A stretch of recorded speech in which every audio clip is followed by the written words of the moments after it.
3장.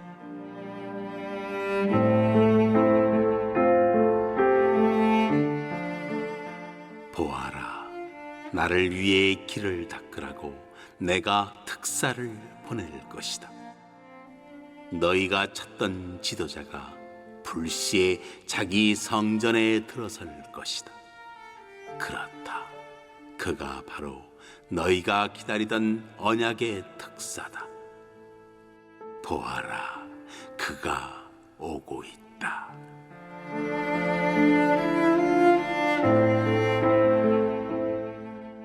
만군의 하나님의 메시지다. 그러나 그가 올 때 과연 누가 견뎌낼 수 있을까? 그가 나타날 때 과연 누가 살아남을 수 있을까? 그는 용광로 속의 맹렬한 불 같다. 그는 가장 강력한 세정제 같다. 그는 금과 은을 청년하고 더러운 옷을 깨끗이 빨듯이 레위 제사장들을 정련하고 깨끗게 할 것이다.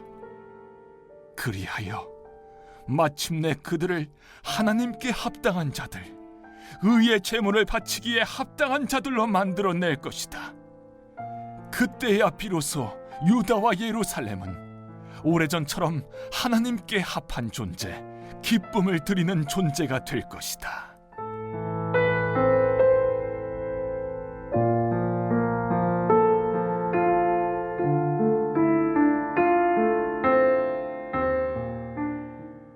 그렇다, 내가 심판을 들고 너희를 찾아가는 중이다. 나는 마술 부리는 자들, 간음하는 자들, 거짓말하는 자들, 일꾼을 착취하는 자들, 과부와 고아들을 이용하는 자들, 집 없는 이들을 박대하는 자들, 곧 나를 높이지 않는 자들의 죄를 드러낼 증거를 내놓겠다. 그들이 꼼짝 못하도록. 만군의 하나님의 메시지다.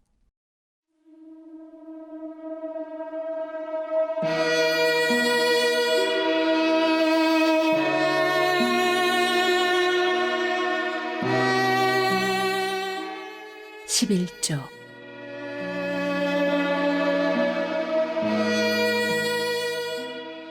나는 하나님이다. 그렇다, 언제나 하나님이다. 나는 변하지 않는다. 내가 변하지 않기에 너 야곱의 자손이 지금까지 멸망하지 않은 것이다. 너희는 오랜 세월 동안 내 명령을 무시했다. 내가 너희에게 이르는 일을 하나도 행하지 않았다. 내게 돌아오너라. 내가 너희에게 돌아갈 수 있도록. 만군의 하나님께서 말씀하신다. 너희가 묻는다. 저희가 어떻게 돌아가야 합니까? 정직한 일부터 시작하여라. 정직한 자들은 하나님의 것을 훔치지 않는다. 그러나 너희는 날마다 내 것을 훔친다. 너희가 묻는다. 저희가 어떻게 주님의 것을 훔쳤단 말씀인가요? 11조와 헌물이다. 지금 너희 모두가 저주 아래 있는 것은 너희가 내 것을 훔쳤기 때문이다. 너희의 온전한 11조를 성전 보물 보관소로 가져와서 내 성전 곳간이 넉넉해지게 하여라. 이 일을 가지고 나를 한번 시험해 보아라. 내가 너희에게 하늘을 열어주는지 않는지, 너희가 감히 꿈도 꾸지 못한 복들을 너희에게 쏟아부어 주는지 않는지, 내가 약탈자들을 막고 너희 밭과 정원들을 보호해 줄 것이다. 만군의 하나님의 메시지다. 너희는 가장 행복한 나라로 손꼽힐 것이다. 은총이 넘치는 나라에서 살게 될 것이다. 만군의 하나님의 말씀이다.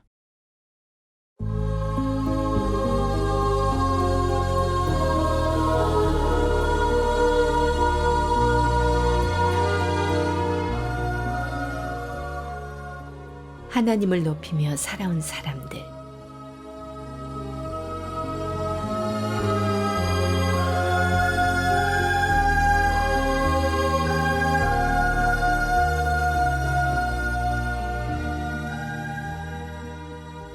하나님께서 말씀하신다. 너희는 내게 무례하고 거친 말을 했다. 너희가 묻는다. 언제 우리가 그렇게 했습니까? 너희는 이렇게 말했다. 하나님을 섬겨봐야 득될 게 없다. 대체 얻는 것이 무엇이란 말인가? 그분의 말씀대로 행하고 만군의 하나님 앞에서 엄숙하고 침울하게 살았는데 달라진 게 뭐지? 하지만 자기 인생을 제 마음대로 사는 자들은 행운하다. 법이란 법은 모두 어기며 살아도 잘만 산다. 하나님의 한계를 시험하는데도 그들은 별탈 없이 잘 산다. 그때 하나님을 높이며 살아온 사람들이 한자리에 모여 이야기를 나누었다. 하나님께서 그들을 보시며 그들의 말을 귀 기울여 들으셨다. 하나님 앞에 한 책이 펼쳐지고 그 모임이 기록되었다. 하나님을 경외하는 자들, 하나님의 이름을 높인 자들의 이름이 다 기록되었다. 만군의 하나님께서 말씀하셨다. 그들은 내 사람들이다. 모두 내 사람들이다. 내가 행동에 나설 때 그들은 특별 대우를 받을 것이다. 부모가 자신을 높이는 자녀를 아끼고 품어주듯이 내가 그들을 그렇게 대해줄 것이다. 다시 한번 너희는 바른 일을 하는 사람과 그렇지 않은 사람, 하나님을 섬기는 사람과 그렇지 않은 사람의 운명이 얼마나 다른지 보게 될 것이다.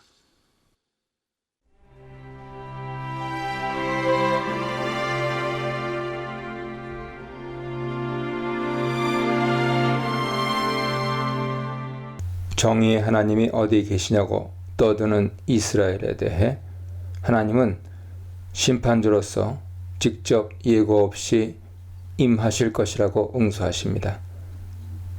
하나님은 당신이 오시기 전에 사자를 보내어 그 길을 준비하게 하실 것이라고 하십니다. 하나님은 늘 하나님의 사자들을 부지런히 보내셔서 이스라엘이 돌아오게 하셨습니다. 신명기 17장, 역대하 36장, 예레미야 7장, 미가 6장 보세요. 특히 이사야 40장 3절에 광야에 외치는 자의 소리로서 주의 길을 예비하는 자처럼 이 사자는 하나님이 오시는 길에서 장애물을 없애고 백성들을 하나님께로 향하게 하는 임무를 맡았습니다. 4장 5절에서 이 사자는 엘리야로 예고되며 예수님은 그가 세례 요한이라고 하셨습니다. 하나님이 이 사자를 보낸 후 주이자 언약의 사자가 갑자기 성전에 임하실 것입니다. 이 언약의 사자는 앞에 나온 사자와 동일인이 아닙니다. 이 사자는 하나님과 같이 이스라엘의 주인이자 성전의 주인이며 이스라엘의 즐거워하는 대상이자 이스라엘과 언약을 맺은 자입니다. 본문의 문맥과 신약의 맥락을 같이 볼 때 언약의 사자는 메시아 그리스도이십니다. 언약의 사자의 역할은 재령공과 표백하는 자로서 백성들을 정결케 하는 것이죠. 그를 견디거나 그 앞에 당당히 설 자는 없습니다. 언약의 사자의 오심이나 불과 표백제의 연단을 통해 백성이 다 죽는다는 뜻이 아니라 용광로의 불이 광석에서 불순물을 다 제거하여 순전한 금과 은을 만들어내고 표백제가 얼룩을 제거하여 깨끗이 하듯 그가 하나님의 백성을 변화시킬 것이라는 뜻입니다.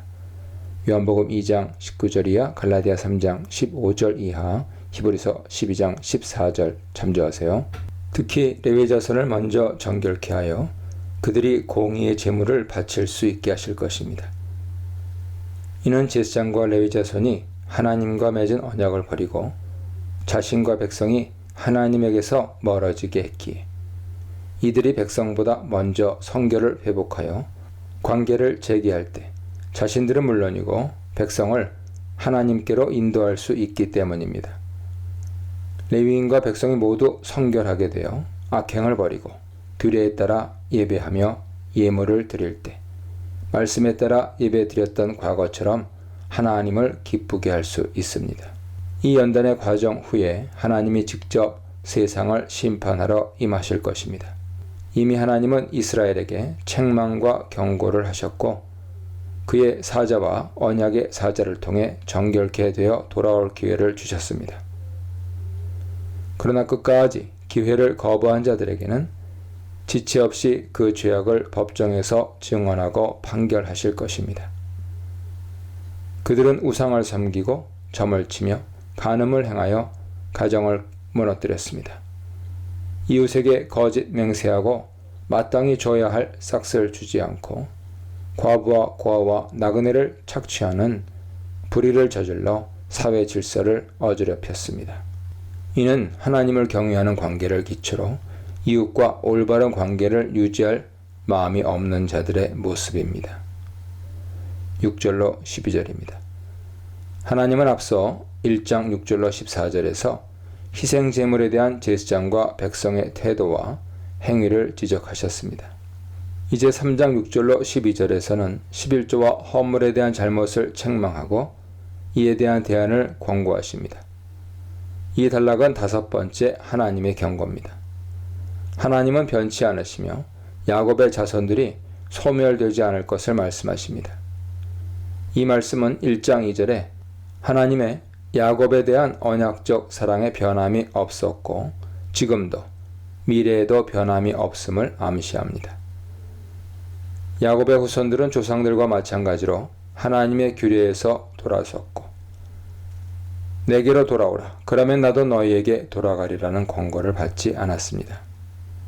이 권고는 스가랴 1장 3절의 인용이며 하나님이 귀한 자들에게 그들의 조상들에 대해 하셨던 말씀입니다. 포로 전에도 악한 길과 행실에서 돌아오라고 권고했으나 돌아오지 않았습니다. 그 결과 포로로 끌려갔고 그들은 바벨론에 가서야 자기들이 마땅한 심판을 받았음을 고백하고 하나님께 돌아왔습니다. 이런 스가랴 시대부터 적어도 7, 80년이 지났는데도 이스라엘은 조상들과 똑같은 권고를 받고도 우리가 무슨 방법으로 돌아가리까 라며 완악하고 어리석은 반응을 보입니다. 하나님은 그들이 11조와 헌물을 약탈한 것을 반역의 증거로 들었으나 이스라엘은 자기들이 어떻게 약탈했느냐고 반문합니다. 희생제물은 죄와 관련된 제물이며 11조와 헌물은 의무로 드려야 할 헌물입니다. 이스라엘은 하나님께 희생제물과 11조를 열심히 바쳤고 다른 제사와 절기들을 빼먹지 않고 열심히 지켰습니다. 예물이나 절기의 진정한 의미를 깨닫지 못하고 형식적, 위선적, 습관적으로 행했을 뿐 실생활에서는 하나님을 찾지 않고 공의를 행치 않았습니다. 그런데 현재 이스라엘은 11조나 헌물마저 바치지 않았으며 일부를 드리거나 상한 것을 드리면서도 할 바를 다했다고 대답합니다. 그런데도 하나님은 이들에게 이례적인 제안을 하시면서 다시 돌아오라고 하십니다. 하나님께 온전한 11조를 드린 후 그가 하늘의 창문들을 열고 이스라엘에게 복이 쌓을 것이 없도록 쏟아 부으시는지 아니하시는지 시험을 해보라는 제안입니다. 이스라엘은 하나님을 시험하면 안 되는데 신명기 6장 16절 보세요. 자기를 시험하라는 파격적인 제안을 하신 것이죠. 11조를 하면 해충을 금하고 열매가 떨어지거나 맺지 못하는 일이 없을 것이고 이스라엘은 즐거움의 땅이 될 것이며 이방인들로부터 행복하다는 소리를 듣게 될 것이라고 하십니다. 13절로 15절입니다. 하나님의 마지막 6번째 경고인 13절로 4장 3절에서는 의인과 악인이 누구이며 마지막 때에 여호와의 날에 이들에게 임할 운명이 무엇인지 말합니다. 하나님은 이스라엘이 그를 거슬러 악한 말을 서슴지 않았음을 지적하십니다. 완악하게 말했다는 것은 하나님을 제압하듯 주제넘게 말했다는 뜻이죠. 이스라엘은 우리가 하나님을 거슬러서 무슨 말을 했나이까? 라고 끝까지 반박합니다. 이스라엘은 어떤 말이 하나님을 거스르는 말인지를 분별하지 못하거나 알면서도 시치미를 떼고 있을 것입니다. 하나님은 하나님을 섬기는 일은 헛되다. 악인이 행복한 자들이다 라는 말이 완악하다고 일러주십니다. 이스라엘은 하나님을 섬기느라 명령을 지키고 슬프게 다니는 행동이 다 쓸데없다고 치부했습니다. 슬프게 행하는 것은 상복을 입고 허리를 구부린 채 슬프고 어두운 표정으로 걷는 모습으로 겸손과 회개를 뜻합니다. 또한 이스라엘은 하나님을 섬기지 않는 교만한 행악자를 행복자로 부르며 그런 자들이 강성해졌고 그들이 하나님을 시험하고도 심판을 피했다고 떠들어댔습니다. 이스라엘은 악을 행하는 자가 다 선하고 하나님이 그들을 즐거워하신다고 착각하고 있었습니다. 3장 10절로 12절에 11조의 예를 통해서 알 수 있듯이 하나님의 말씀에 순종하고 사는 자가 그의 즐거움이 되고 모든 열방으로부터 행복자라는 소리를 들을 수 있습니다. 그런데 어리석게도 이스라엘은 하나님의 말씀을 지키고 신뢰하는 것이 진정한 행복임을 인지하지 못했습니다. 모세가 죽기 전에 말했듯 이스라엘은 만왕의 왕인 하나님으로부터 구원을 받은 행복한 백성인데 이스라엘은 하나님을 왕과 주인으로 삼은 것이 행복이며 특권인지도 깨닫지도 못하고 그걸 누리지도 못하고 있는 것입니다. 정결케 하실 하나님, 공의로 심판하실 하나님, 복을 주시는 하나님에 대해 묵상해 보시기 바랍니다. 16절로 18절입니다. 의인들을 묘사합니다. 하나님을 경외하는 자들, 의인들은 하나님이 악인의 말이나 의인의 말을 분명히 다 들으셨음을 서로 확신합니다. 그뿐 아니라 그 말들을 기념책, 출애굽기 32장 32절 보세요. 기념책에 기록하여 후에 그를 경외하고 이름을 존중하는 자들을 신원하실 것이라고 말합니다. 3장 5절에서 언급되었듯 하나님은 불시에 속히 오셔서 사람들의 악행을 증언하며 심판하실 것입니다. 하나님은 그를 경외하는 자들의 경우는 그의 특별한 소유로 삼으시며 아들을 아끼듯 아끼실 것입니다. 특별한 소유로 번역된 세굴라라는 단어는 출애굽 후 하나님이 시내산에서 이스라엘과 언약을 맺으면서 이스라엘을 모든 민족 중에서 자신의 소유로 삼겠다고 선포하실 때 처음으로 등장하죠. 그런데 이스라엘을 특별한 소유 혹은 그의 소유의 백성으로 삼으신다는 하나님의 약속은 무조건적인 약속이 아니라 말씀을 지킬 때 성립되는 조건 약속입니다. 보배로운 소유는 제사장이자 거룩한 백성으로서 개개인이 하나님의 말씀을 지켜 성결을 대표하는 제사장과 같은 거룩한 백성으로 거듭나는 하나님의 백성을 가리킵니다.